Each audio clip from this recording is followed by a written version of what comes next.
देखो मोल concept start करते हैं हम लोग। मोल कंसेप्ट में सबसे पहले बात करेंगे हम लोग एटम्स के बारे में। आपसे कोई पूछे भाई एटम्स क्या होते हैं, ठीक है, तो ऐसा बोला गया भाई कि एटम्स वो है जो मेरे पास सबसे छोटी यूनिट होगी। ठीक है, बोला गया भाई एटम्स क्या होते हैं मेरे पास। एटम्स बोलते हैं सबसे छोटी यूनिट होती है किसी चीज से। सारी चीजें जो भी है मेरे पास से बनी हुई है किससे, एटम्स के मिलजुल कर। एटम्स एक दूसरे से करते हैं, जब ऐड होते हैं तब जाके कोई भी चीज का क्या होता है, फॉर्मेशन होता है। अब लिख सकते हो atoms are the smallest particle of matter. किसी भी मैटर का सबसे छोटा पार्टिकल क्या होता है मेरा, एटम होता है। Which participates in a chemical reaction. और वो केमिकल रिएक्शन में क्या करता है, पार्टिसिपेट करता है। And does not loses it's identity.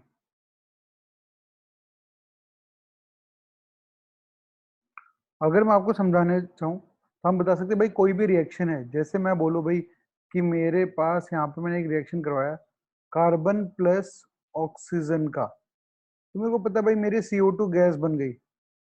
तो ये जो मैंने कार्बन एटम लिया था जिसको मैं यहाँ C से रिप्रेजेंट कर रहा हूँ, ये यहाँ पर भी मेरा C कार्बन को ही रिप्रेजेंट कर रहा है।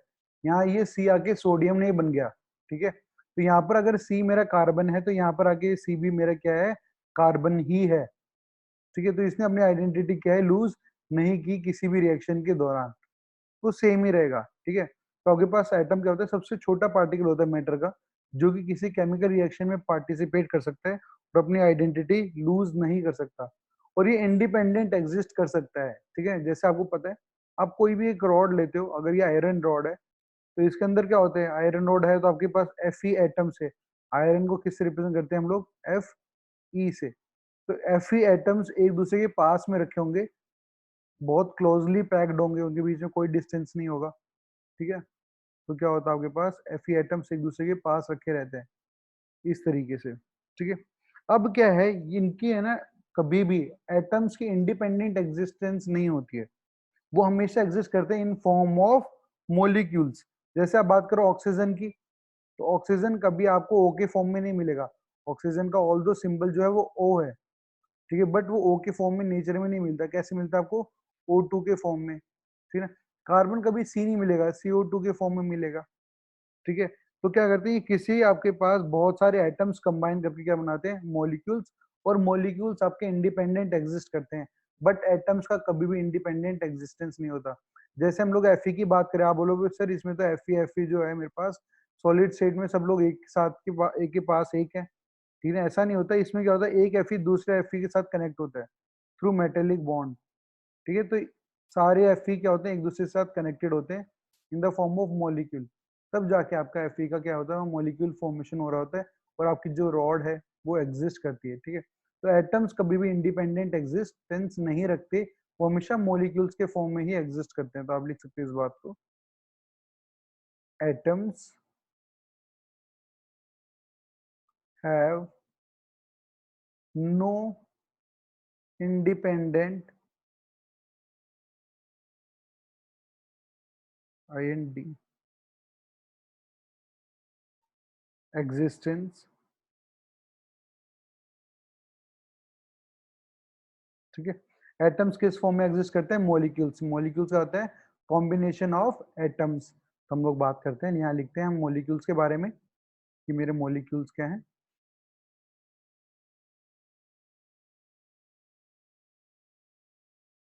तो अगर आपसे कोई पूछे कि भाई मॉलिक्यूल क्या होता है, तो आप बोल सकते हो, देखो एटम के लिए आपने क्या बोला, स्मॉलेस्ट मैटर है। स्मॉलेस्ट पार्टिकल है किसका, मैटर का, जो अपनी आइडेंटिटी को लूज नहीं करता, बट ये इंडिपेंडेंट एग्जिस्टेंस नहीं रखता। तो हम मॉलिक्यूल के क्या बोलेंगे, भाई वो स्मॉलेस्ट पार्टिकल है मैटर का। ठीक है, जो इंडिपेंडेंट एग्जिस्टेंस रखता है। यहाँ पर नो था और वहां पर क्या हो गया कि हाँ वो इंडिपेंडेंट एग्जिस्ट करता है। ठीक है, तो वो मेरा क्या हो जाता है, मॉलिक्यूल हो जाता है। आपको बोलेंगे मॉलिक्यूल के बारे में लिखने है तो आप लिख सकते हो यहाँ पे मॉलिक्यूल्स के बारे में, it is the smallest particle of matter which exists independently,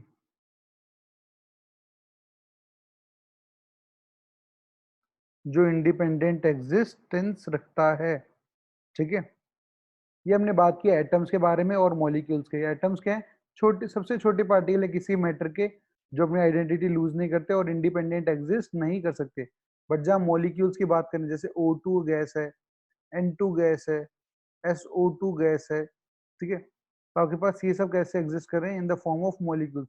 बहुत सारे एटम्स कंबाइन करते हैं और मॉलिक्यूल्स का क्या करते हैं, फॉर्मेशन करते हैं। तो मॉलिक्यूल्स को क्या कहा जाता है, सबसे छोटे पार्टिकल्स मेरे मैटर के जो इंडिपेंडेंट एग्जिस्ट करते हैं। ठीक है, अब बात करेंगे हम लोग एटॉमिक मास की, कि भाई मेरे पास जो ये मैं लिख रहा हूँ एटम्स की बात कर रहा हूँ या मॉलिक्यूल्स का, इनका मास कैसे कैलकुलेट किया जाता है। ठीक है ना, एटॉमिक मास कितने टाइप का होता है और मास मैं कैसे कैलकुलेट करता हूँ, इस चीज को आपको ध्यान से सुनना है। आज हम इसी बात पे बस पूरी क्लास में चर्चा करते रहेंगे कि भाई एटॉमिक मास क्या है और उसको कैसे कैलकुलेट किया जाता है। वैसे तो आपके पास एक इलेक्ट्रॉनिक डिवाइस होता है जिससे आप एटॉमिक मास कैलकुलेट करते हो, जिसे हम कहते हैं मास स्पेक्ट्रोमीटर। मास स्पेक्ट्रोमीटर, उसके यूज से हम लोग क्या करते हैं, किसी भी एटम का या मॉलिक्यूल का मास को हम लोग कैलकुलेट करते हैं। बट अब मैं आपको समझाऊंगा पहले कि भाई ये प्रोसीजर चलता कैसे है। जैसे मैं आपको बोलूं कि भाई आप लोगों ने बोल दिया कि भाई 1 kg क्या होता है, आपको बोला, मैं बोला कि भाई आप जा रहे हो मार्केट में, तो आप 1 kg आम लेके आ जाना, ठीक है, मैंगो लेके आ जाना। तो आपने बोला, आप गए तो दुकान पे आपने देखा, दुकान वाले के पास क्या था, वो पुराने जमाने में कैसे रहता था, उसके पास एक तराजू होता था कुछ इस प्रकार से। ठीक है, वो यहाँ पर वेट रखता था 1 kg का और यहाँ पर आपका फ्रूट्स रखता था। ठीक है, दोनों जब बराबर हो जाते तब बोलते थे ठीक है आपके फ्रूट्स हो गए 1 kg का, आप ले लो। कैसे, इसके रेफरेंस के साथ साथ वो आपके पास करा था। अब किसने बोला भाई उस वेट के ऊपर 1 kg लिखा हुआ है, तो आपने कैसे मान लिया कि इसका जो मास होगा या वेट होगा वो 1 kg है। क्यों, उसके लिए उन्होंने क्या किया था, एक रॉड ली गई थी, प्लेटिनम की बनी हुई रॉड है, ठीक है ना, एक रॉड है जो कि अभी अमेरिका में रखी हुई है, यूएसए में। उस रॉड का मास को डिफाइन कर दिया गया यूनिवर्सल, कि भाई इस रॉड का जो मास है वो हम लोग 1 kg मान रहे हैं। ठीक है ना, और फिर इस रॉड के हिसाब से आपने बाकी सबका भी क्या कर लिया था, मास मान लिया था। ठीक है, इसको और एग्जांपल लेके हम लोग समझते हैं अच्छे से। मैं आपको बना के दिखा रहा हूँ वेइंग मशीन। ये मैंने रखा है यहाँ पर, मेरे पास वेइंग मशीन है। ठीक है, यहाँ पर है इस प्रकार से।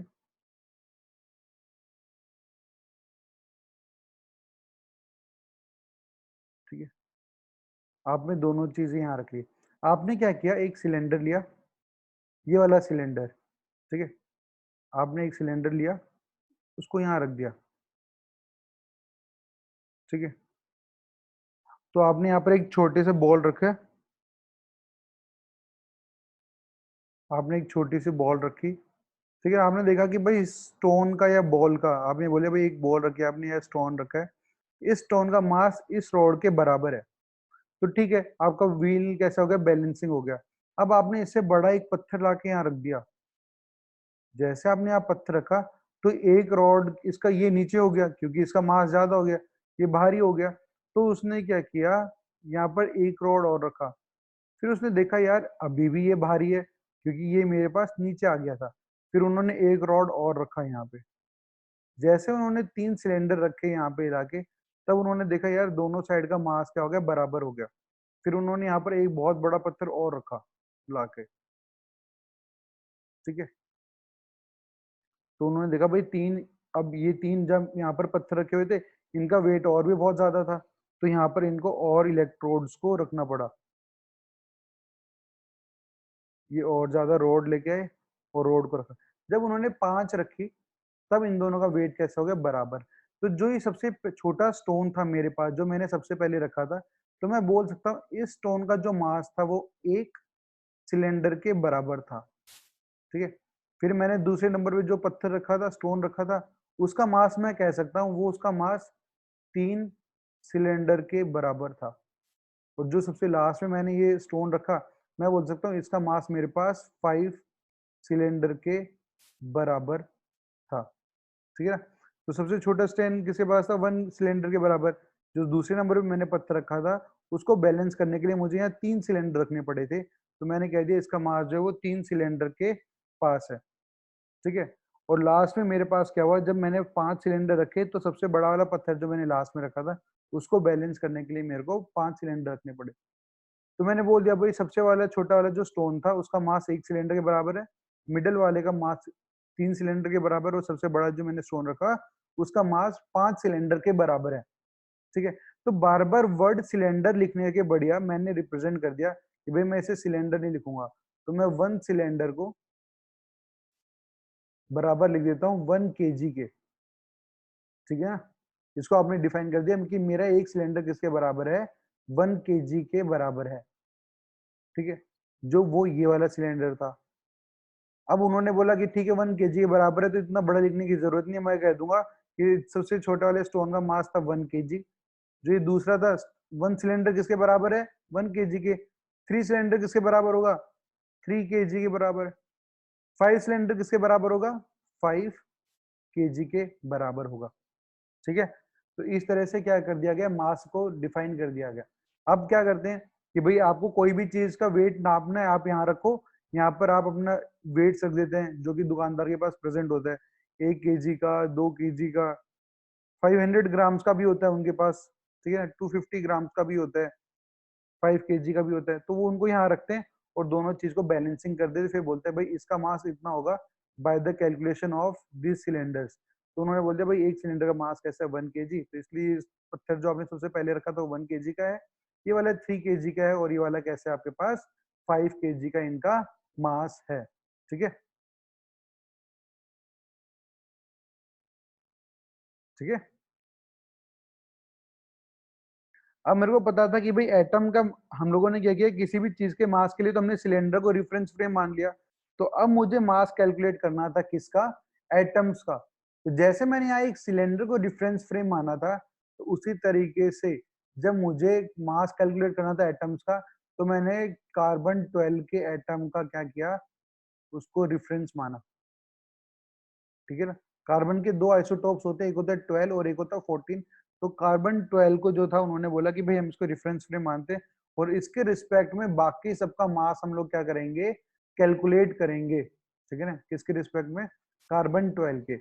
अब देखो जब बोला गया कार्बन 12, तो बोला गया भाई इसका मास जो होगा वो लगभग लगभग 12 के आसपास आ रहा है, इसलिए कार्बन 12 है। तो उन्होंने बोला भाई अगर मैं इसका 1/12 कर दूं ऑफ कार्बन 12, तो वो लगभग लगभग 1 के आसपास आ रहा होगा। ठीक है। तो उन्होंने बोला कि भाई जो कार्बन 12 था, उसका 1/12 पार्ट कर दिया, और उसको कर लिया उन्होंने एक रेफरेंस फ्रेम मान लिया। कार्बन 12 के एक एटम का, कार्बन 12 के एक एटम का 1/12 पार्ट जो था, उसके मास को उन्होंने क्या किया, रेफरेंस फ्रेम माना। क्योंकि कार्बन 12 था, इसका मास 12 के आसपास आ रहा था, तो इसका 1/12 कर दिया ताकि उसका मास किसके बराबर हो, 1 एटम के, या फिर 1 कोई भी यूनिट जो डिफाइन करेंगे उसके बराबर हो। तो अब उन्होंने क्या किया, वो हम लोग यहाँ देखने वाले हैं अब।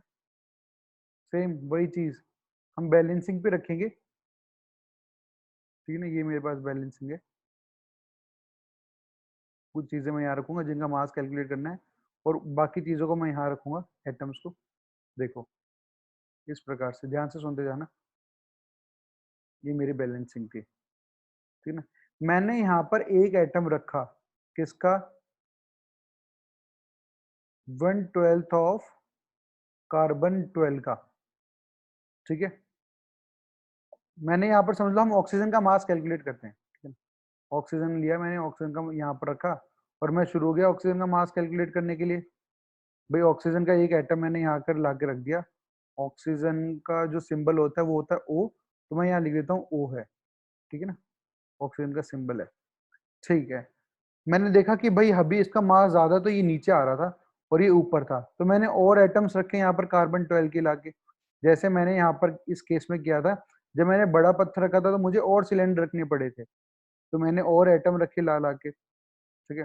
तो एक से काम नहीं चला, मैंने दो रखे, दो में देखा अभी भी बात नहीं बन रही, तो मैंने तीन रखे, तीन से बात नहीं बन रही, मैंने चार रखा, पांच रखा, छह रखा, ठीक है, सात रखा, आठ रखा, अभी भी बात नहीं बन रही थी, ठीक है, नौ, 10, 11, 12, 13, 14, जैसे मैं ये मास रखते जा रहा था ये मेरे पास धीरे धीरे ऊपर आता जा रहा था। फिर 15 पे कुछ कुछ बराबर हुआ, बट जैसे मैंने 16 रखा, ठीक है ना, 16 रखते ही क्या हो गया, ये दोनों बराबर हो गए।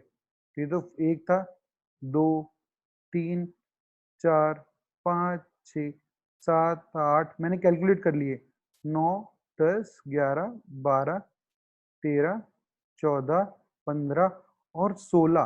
तो मैंने बोला कि भाई जो मेरे एक एटम ऑफ ऑक्सीजन का मास होगा, क्योंकि जब मैंने एक ऑक्सीजन का एटम यहाँ रखा था, मुझे ये 16 एटम रखने पड़े थे, किसके, कार्बन 12 के 1/12 पार्ट के। तो मैंने यहाँ से एक स्टेटमेंट लिखी, mass of one atom of oxygen, एक एटम ऑफ ऑक्सीजन का मास है किसके बराबर, ये कितनी काउंटिंग थी, 60, बोले 16 टाइम्स होगा किसके, 1/12 of mass of C12, C12 के 16 टाइम्स के बराबर आपका इसका मास आएगा, ठीक है। क्योंकि यहाँ पर एक एटम जो था वो 1/12 ऑफ कार्बन 12 था, और मैंने कितने एटम्स रखे थे, 16 एटम रखे। उन्होंने बोला ठीक है भाई, आपने ऐसा कर लिया तो आपकी बात मान ली। फिर उन्होंने क्या किया, ये हमने ऑक्सीजन के लिए किया था, ठीक है। फिर उन्होंने बोला ठीक है, अब हम दूसरा एटम रखते हैं यहाँ पर, तो दूसरे सेटअप पे गए, वही तराजू, वहां से उन्होंने सोडियम को क्या किया, हटा दिया, और वहां पर ला के रख दिया मेरा, आपके पास ये रखा हुआ था ऑक्सीजन, ऑक्सीजन को हटाया और ऑक्सीजन की जगह दूसरी चीज ला के रख दी। अब हम मान लेते हैं उन्होंने जो दूसरी चीज रखी, वो हमने समझ लो अब सोडियम रख दिया उन्होंने, ठीक है ना। इस तरह से मेरे पास था, जहाँ मेरे को कार्बन के एटम्स रखने थे, उन्होंने, उनका सेटअप कुछ इस तरह का था। ये मैं आपको समझा रहा हूँ, ठीक है ना, असली में तराजू से नहीं नापते, मैंने आपको बताया मास स्पेक्ट्रोमीटर से हम लोग क्या करते हैं, उसको मेजर करते हैं, ठीक है। आपने यहाँ लाके एक एटम रख दिया, किसका, सोडियम का एटम रख दिया। अब आपको यहाँ पर कार्बन C12 के पार्ट रखने थे, क्योंकि आपने रेफरेंस फ्रेम किसको मान रखा था, कार्बन 12 को मान रखा था। तो आप लोग जब रखने लगे तो आपने देखा भाई मैंने एक रखा, बराबर नहीं हुआ, दो रखा, बराबर नहीं हुआ, तीन रखा, नहीं हुआ, चार, पाँच, छ, सात, आठ, 9, 10, 11, 12, 13, 14, 15, 16, 17, 18, 19, 20, 20 तक मैं पहुंचा, ये थोड़ा थोड़ा ऊपर आ रहा था, बट अभी भी बैलेंसिंग इनकी नहीं हुई थी। 21 मैंने रखा, कुछ कुछ हुआ, 22, कुछ थोड़ा और बराबर हुआ, पर जैसे मैंने 23वां एटम रखा, ये दोनों एक दूसरे के आ गए, सेम लेवल में आ गए, और ये बैलेंस्ड हो गया। इसका मतलब ये बोला गया भाई जो अपने सोडियम एटम है, उसका मास इन ये जब मैं 23 एटम रखूंगा उनके बराबर आएगा। तो हम लोगों ने क्या लिखा, mass of one atom of sodium, that is Na, is equals to 23 times 1/12 mass of C12, ठीक है, इसके बराबर आ गया। तो देखो जब मैंने ऑक्सीजन रखा था वो क्या था, 16 टाइम्स था 1/12 ऑफ मास ऑफ C12, और जब मैंने सोडियम के लिए कैलकुलेट किया तो वो बराबर है 23 times of 1/12 mass of carbon C12, इसके बराबर आए। इसी तरीके से अलग अलग एटम्स रखे गए और सबका मास को क्या किया गया, कैलकुलेट किया गया। जैसे हमने ऑक्सीजन के लिए कैलकुलेट किया, mass of one atom of oxygen बराबर था 16 into 1/12 time of mass of C12। फिर मैंने कैलकुलेट किया mass of one atom of sodium Na, ये बराबर आता किसके 23 times of 1/12 mass of C12। तो जैसे उन्होंने और एटम्स के लिए कैलकुलेट किया होगा, जैसे मैं बोलता हूँ आपको सल्फर के लिए कैलकुलेट किया है, तो उन्होंने क्या होगा सल्फर के लिए, तो वो आया होगा mass of one atom of sulphur, वो बराबर आ गया 32 times of 1/12 mass of C12। तो उन्होंने बोला भाई, साइंटिस्ट बोला भाई मैं हो गया तंग, मैं परेशान हो गया, कैसे बार बार ये लिख के 1/12 of mass of C12, 1/12 mass of C12, 1/12 mass of C12, ये क्या बात हुई, मैं हो गया परेशान। जैसे हम लोगों ने इस केस में किया किया था, एक सिलेंडर को बार बार सिलेंडर की जगह हम लोगों ने क्या लिख दिया, केजी लिख दिया, बार बार सिलेंडर लिखने की जगह क्या लिख दिया, केजी लिख दिया, बार बार सिलेंडर लिखने की जगह क्या लिख दिया, केजी। तो सेम उसी तरह यहाँ पर मैं 1/12 मास ऑफ C12 को कैलकुलेट कर लेता हूँ और उसको एक यूनिट बोल दूंगा। ठीक है, तो उन्होंने बोला कि भाई मैं एक यूनिट कर रहा हूँ जिसे मैं बोलूंगा 1 AMU, एटॉमिक मास यूनिट, और ये बराबर होगा मेरे 1/12 of mass of C12 atom का। ठीक है ना, उन्होंने बोला भाई मैं इसको बोल रहा हूँ AMU, this is atomic mass unit. Atomic mass unit क्या होती है, कार्बन 12 जो एटम है उसका 1/12 मास।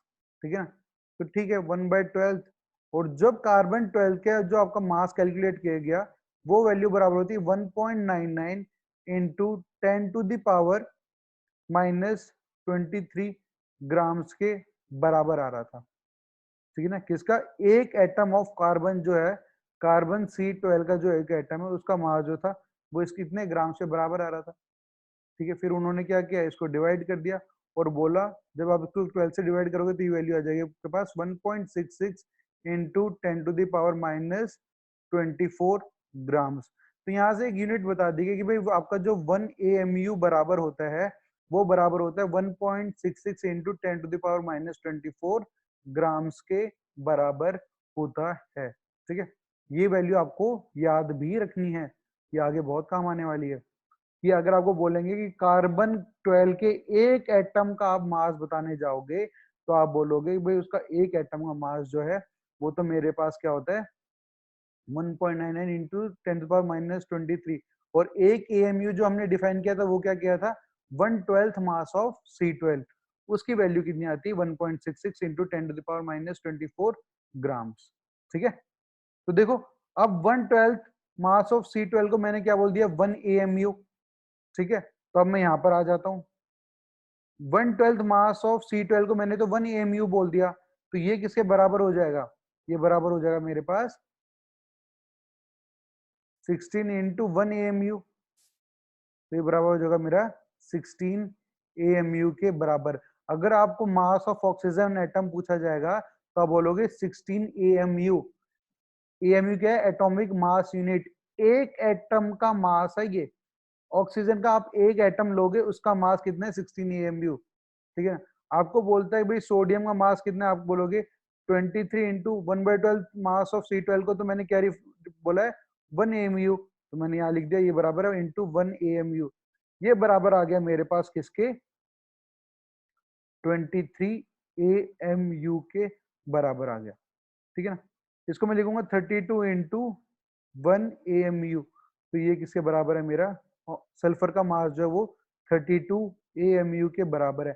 अगर आप सोडियम का एक एटम लेते हो उसका मास आएगा 23 AMU, अगर आप सल्फर का एक एटम लेते हो उसका मास कितना आएगा 32 AMU आएगा। ठीक है, इतनी बात समझ में आ गई आपको, इसमें कोई डाउट है तो आप मेरे से पूछ लो यहाँ तक।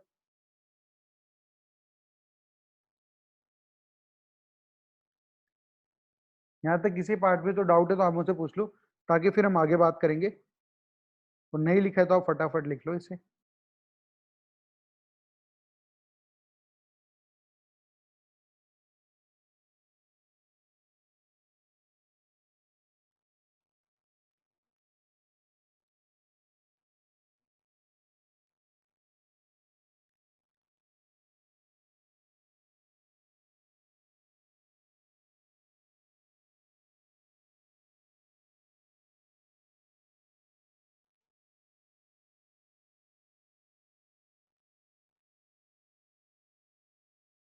ठीक है, तो हम लोग बात करते हैं अब इसका। आप लोगों ने 9th क्लास तक एवोगाड्रो नंबर खूब पढ़ा है, ठीक है ना। एवोगाड्रो नंबर आप लोगों ने पढ़ा है, तो उसकी बात है मैं कुछ बताऊं आपको। एवोगाड्रो नंबर को आप Na से रिप्रेजेंट करते हो। ये रिप्रेजेंट करता है 6.023 इंटू 10⁻23 मोलिक्यूल्स को या फिर एटम्स को। ये बोलते हैं एक मोल में इतने एटम्स होंगे मेरे पास, ठीक है। तो आप जब 1/Na की वैल्यू कैलकुलेट करते हो, तो ये वैल्यू बराबर होगी 1/6.023 इंटू 10⁻23। तो ये 10 ऊपर 23 ऊपर चला जाएगा, तो ये वो लगभग 1/6 इंटू 10⁻24 के आसपास आएगा, ठीक है। 23 है, ठीक है। मैं 10 से मल्टीप्लाई और 10 से क्या कर देता हूँ डिवाइड, तो ये हो जाएगा 10/6, और ये 10 को यहाँ पर एसोसिएट कर देता हूँ, 10⁻24 हो जाएगा। जब 10 को आप 6 से डिवाइड करोगे तो ये हो जाएगा मेरे पास 5/3। 5/3 1.6 के आसपास ही होता है, 1.66 इंटू 10⁻24, ठीक है ना। ये बात यहाँ से आ गई। देखो, अब ये 1/Na की जो वैल्यू है वो किसके बराबर आ रही है, इस वैल्यू के बराबर आ रही है, ठीक है। इस चीज को भी आपको ध्यान रखना है, कैलकुलेशन में बहुत मजा आएगा। आगे देखना, आपको कुछ कैलकुलेट करने की जरूरत ही नहीं पड़ेगी, हम लोग सारी चीजें वैसे ही कैंसिल कर देंगे, ठीक है ना। क्योंकि मैंने यहाँ से कैलकुलेट कर लिया कि 1/Na की वैल्यू जो है वो 1.66 इंटू 10⁻24 आ रही है। तो मतलब 1 AMU जो है वो बराबर है 1.66 इंटू 10⁻24।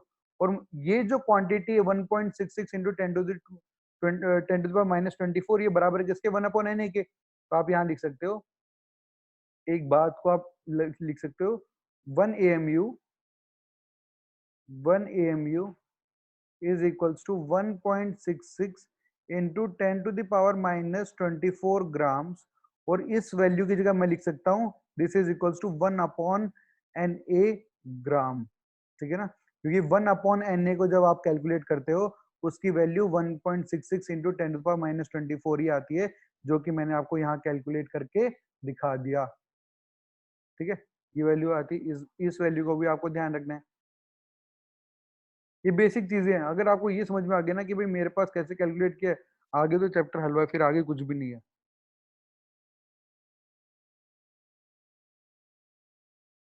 ठीक है।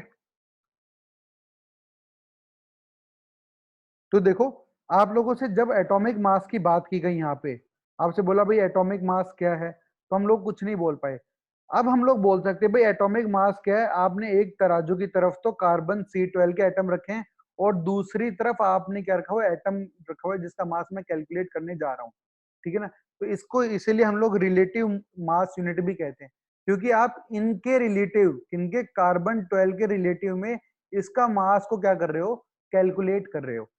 इनके रिफरेंस में आप इसके मास को कैलकुलेट कर रहे हो, इसलिए हम इन्हें क्या कहते हैं, रिलेटिव मास यूनिट भी हम इनके कहते हैं। तो आप यहाँ पर इनकी डेफिनेशन लिखना है, जब हम एटॉमिक मास की बात करेंगे, या फिर हम लिख सकते हैं एटॉमिक मास की बात करो, या फिर आप रिलेटिव मास यूनिट की बात करो, रिलेटिव मास यूनिट की आप बात करो, तो जो आप इनकी डेफिनेशन लिख सकते हो वो लिखो आप।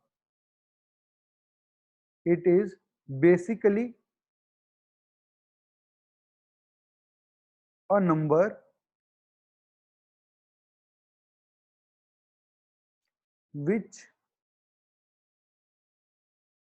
tells how many times the atom of an element is heavier than C12 atom, ठीक है ना। एटॉमिक मास क्या है बेसिकली, या फिर आप रिलेटिव मास यूनिट की बात करो, तो बेसिकली ये एक नंबर है जो आपको बताता है कि आपका एटम जो है वो कितना भारी है C12 एटम के कंपेयर के अंदर। जैसे हम लोग यहाँ पर बात करें तो हम लोग क्या लिख रहे थे कि भाई मेरा ऑक्सीजन का एक एटम जो है वो 16 टाइम्स है किसके, मास ऑफ C12 के। एक एटम ऑफ सोडियम कितना भारी है, 23 टाइम्स बराबर है। तो इसका मास भी कितना आ रहा है, 23 ही आ रहा है, देखो 23 AMU लिखा है। सल्फर का एक एटम 32 टाइम्स हैवी है as compare to C12 atom के, इसका मास भी कितना है मेरे पास, 32 ही इसका एटॉमिक मास मैंने यहाँ पर लिखा है। ठीक है, तो ये बात थी मेरी किसकी, एटॉमिक मास की। अभी हमने मोलिकुलर मास की बात नहीं की है, ठीक है, जो कि हम अगली क्लास में बात करेंगे। तो आपको अगली क्लास तक क्या करना है, आप इसे ध्यान से जो हमने पढ़ा है इसको आप रिवाइज करना, ठीक है, ताकि हम जब अगली क्लास में मोलिकुलर मासेस की बात करेंगे और बाकी जो मेरे पास है, चाहे वो मोलिकुलर मास हो या मोलर मास हो, इन सब की बातें हम लोग करेंगे। ठीक है,